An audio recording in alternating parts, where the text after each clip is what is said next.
Good morning students. पाठ 15 carbon व उसके यौगिक में मैंने आपको पिछली क्लास में कार्बन के कुछ अक्रिस्टलीय रूपों के बारे में बताया था।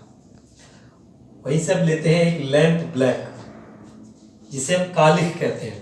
कालिख ये मोम या तेल को वायु की सीमित मात्रा में जलाकर प्राप्त किया जाता है। ग्रामीण क्षेत्रों में लैंप या दीपक के प्रकाश उत्पन्न करने के लिए मिट्टी का तेल प्रयोग किया जाता है। इससे प्राप्त कालिख को जो कालिख होती है उसमें लगभग 99% कार्बन होता है। और इस कालिख का प्रयोग हम प्रिंटर वगैरह में करते हैं, जो फोटोस्टेट की मशीन होती है, या बूट पॉलिश में, जूते की पॉलिश में कर सकते हैं।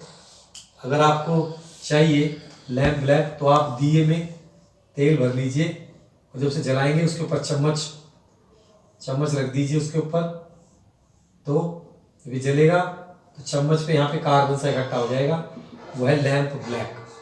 ठीक है, दिए में तेल रख के जब जलाएंगे आप, चम्मच ऊपर रख देंगे तो जो शाही जैसे हम बनाते हैं वही एक इसका रूप है, इसे हम लैंप ब्लैक कहते हैं। इसके बाद हम कार्बन के क्रिस्टलीय रूपों के बारे में पढ़ते हैं।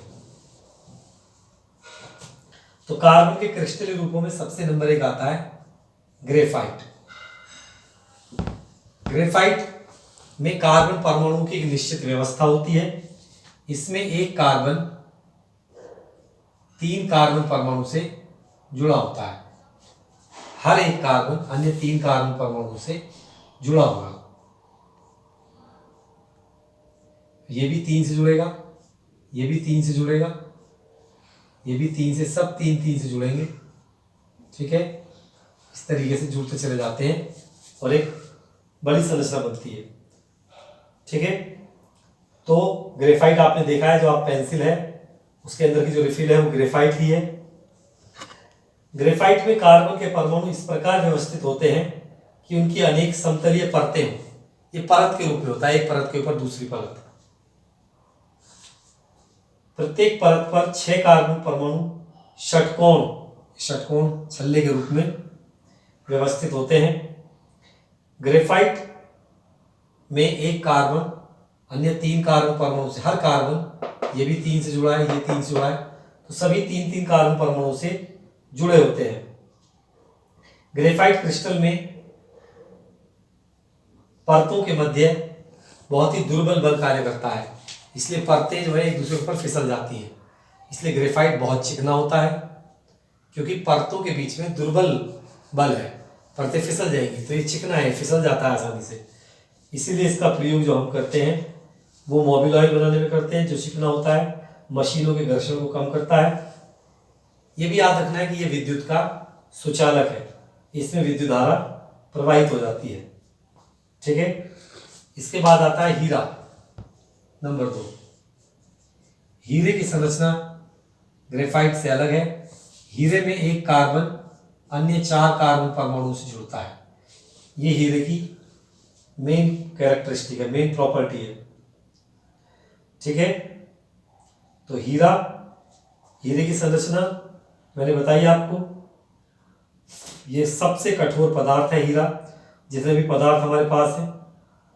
ठीक है, तो याद रखना हीरा कार्बन से ही बना है। इसका जो उपयोग है वो कांच को काटने में किया जाता है और आभूषणों में भी किया जाता है। नंबर 3 इसके बाद आता है फुलरीन। फुलरीन की जो संरचना है वो पिंजरे के समान होती है। ये भी कार्बन का एक क्रिस्टलीय रूप ही है।